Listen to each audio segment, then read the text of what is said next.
दोस्तों नमस्कार। छत्तीसगढ़ सीरीज के एक नए अंक में आपका स्वागत है। आज हम लोग बात करेंगे कुछ और नए सवालों की जो छत्तीसगढ़ के लोक जीवन और संस्कृति से ओतप्रोत हैं और आपकी परीक्षाओं के लिए बहुत महत्वपूर्ण हो सकते हैं। पहला सवाल, बस्तर के तीजा जगार के पारंपरिक गीत प्रमुख रूप से किस लोक भाषा में गाए जाते हैं, आपको ये बताना है। ये जो सवाल हमने लिया है वो व्यापम और सीजीपीएससी के विभिन्न परीक्षाओं के जो बीते हुए वर्षों के प्रश्न पत्र हैं उन्हीं में से लिया है, संकलन वहीं से है। उन्हीं में से एक प्रश्न है ये, बस्तर के तीजा जगार के पारंपरिक गीत प्रमुख रूप से निम्नलिखित में से किस लोक भाषा में गाए जाते हैं। The traditional song of Teeja Jagar of Bastar are preliminary song by in which of the following local languages. Gondi है, हल्बी है, भथरी है और डोरली है। आपको इन चार में से जो सही जवाब है उसको टिक करना है। तो इसका जो सही जवाब है वो है हल्बी। मैं आपको बताते चलूँ कि बस्तर में बहुत सारे इस तरह के पर्व हैं, इस तरह के त्यौहार हैं जिनमें आठे जगार है, तीजा जगार है, लक्ष्मी जगार है। मैं कुछ जगारों के नाम आपके लिए लिख दूँ। आठे जगार, इसी तरह से होता है तीजा जगार, एक होता है लक्ष्मी जगार। ये सब बस्तर के पर्व हैं और इनमें से ये सब की जो भाषा है ना लगभग हल्बी रहती है। कहीं कहीं हल्बी और भतरी का मिश्रण हो जाता है, हल्बी रहता है साथ में भतरी भी रहता है, तो ये दोनों का मिश्रण भी हो जाता है। बाली जगार की भाषा भतरी होती है। जो बाली जगार एक और पर्व है, इसकी भाषा जो है वो होती है भतरी। तो ये कुछ तथ्य हैं जो साथ में आप नोट कर सकते हैं, प्रश्न के साथ आपके काम आ सकते हैं।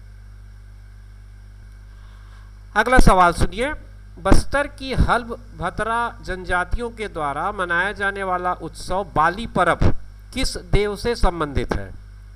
बाली Parv, a festival celebrated by the Halba Bhatra tribes of Bastar, is associated with which god, which Dev. Options are Budha Dev, पांगुन देव, आंगा देव और भीमा देव।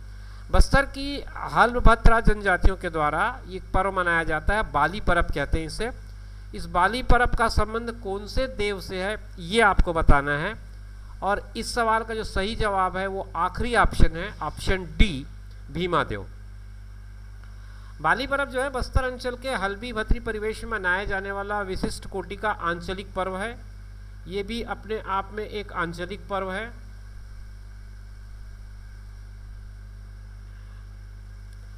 वर्षों के बाद ये पर्व आता है और महीनों तक चलता है। ये महीनों तक चलने वाला पर्व है। ये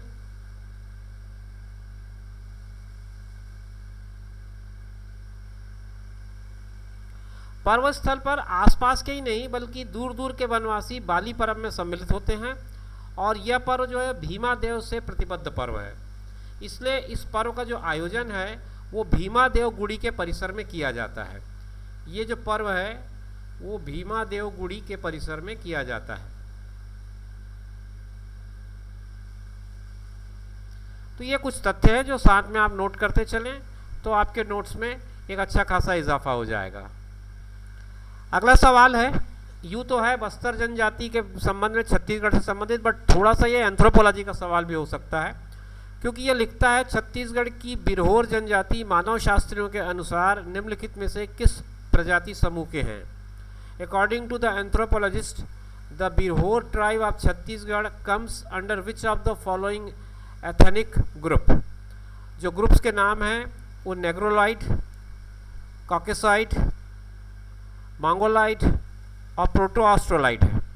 आपको ये चार में से एक जो सही है उसको चूज़ करना है और उसे अपने आंसर में रखना है। आप सोचिए ज़रा इनमें से कौन सा उत्तर आपका सही उत्तर हो सकता है। तो मैं इसमें अंतिम ऑप्शन डी के साथ जाऊंगा। इसका सही जवाब है प्रोटो ऑस्ट्रोलाइट। बिरहोर जो है ये एक जनजाति है वहाँ की जिसे पीबीटीजी के अंदर लिया गया है। ये दो शब्द से मिलकर बना है, बिर और होर। बिर का अर्थ होता है जंगल और होर का अर्थ होता है इंसान या आदमी या मनुष्य। तो इस तरह से ये दो चीज़ों से मिलकर बना है। जंगल में रहने वाले लोगों को हम बिरहोर कहते हैं पहाड़ों और जंगलों में एकांत जीवन जीते हैं। ये आम जनजीवन जो लोगों का है उससे बहुत कटा हुआ है इनका जीवन। और इसके बारे में ये कहा जाता है कि जिस पेड़ को ये लोग छू लेते हैं उस पर बंदर कभी नहीं चढ़ता। ये एक मान्यता है उधर की। और जहाँ तक इस प्रश्न से संबंध की बात करूँ मैं, तो जो एंथ्रोपोलॉजिस्ट हैं वो इसको प्रोटो ऑस्ट्रेलाइट मानते हैं।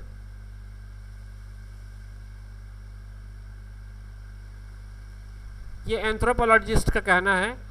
और भारत सरकार और छत्तीसगढ़ शासन इनको पीवीटीजी ग्रुप के अंदर रखती है। तो ये कुछ जानकारियां हैं जो आप इसको नोट कर सकते हैं। अगला सवाल है, बस्तर के गंग वंश की शासक किस स्थान से आए थे? आपको ये बताना है कि बस्तर में जो गंग डायनेस्टी था वो एक्चुअली आया कहाँ से था, ओरिजिनली वो आए कहाँ से थे। 4 ऑप्शन है आपके पास, मैसूर, प्रयाग, जगन्नाथपुरी और आंध्र प्रदेश। इन 4 में से जो सही ऑप्शन है उसे आपको पिक करना है, उसे ही आपको अपने आंसर के रूप में टिक करना होगा। तो इसका आंसर ऑप्शन सी में आकर कंप्लीट होता है। मैं आपको बताते चलूं कि गंग वंश की जो स्थापना है वो इंद्रदेव बर्मन ने की थी। इन्होंने इसकी स्थापना की थी और इसके सेनापति का जो नाम था वो था हरिश्चंद्र। शासनकाल की बात करूं अगर मैं, तो ये था 500 से 700 ईसा पूर्व, ये इसका टाइम रहा। और जगन्नाथपुरी के गंग वंश ने बाल सूर्य राज्य की स्थापना की।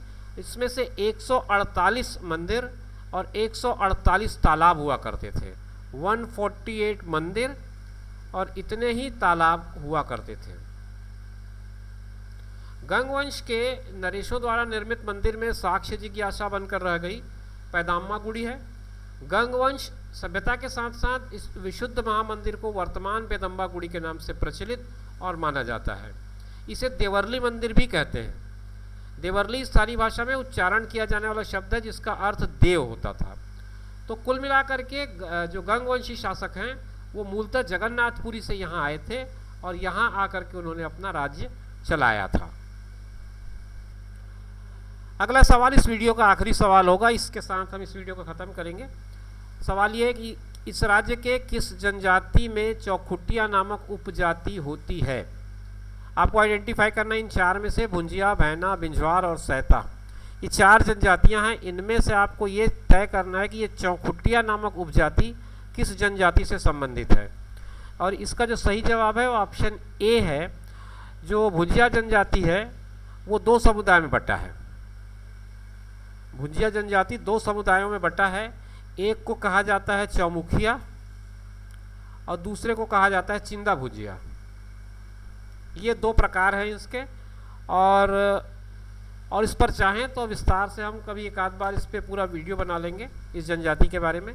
अभी फ़िलहाल इस प्रश्न के लिए इतना उत्तर काफ़ी है कि भुंजिया जनजाति की ये उपजाति है जिसको चौखुटिया कहते हैं। इसी तरह से इसकी एक और सेक्शन है, एक और ब्रांच है जिसको चिंदा भुंजिया कहते हैं। तो मित्रों ये थी वीडियो जिसमें छत्तीसगढ़ से संबंधित कुछ प्रश्नों पर हमने बात किया है। आगे इसी तरह से ये सीरीज़ जारी रहेगी। कुछ और नए सवाल लेकर हम फिर हाजिर होंगे। अगली वीडियो तक के लिए हमको दीजिए इजाज़त। नमस्कार।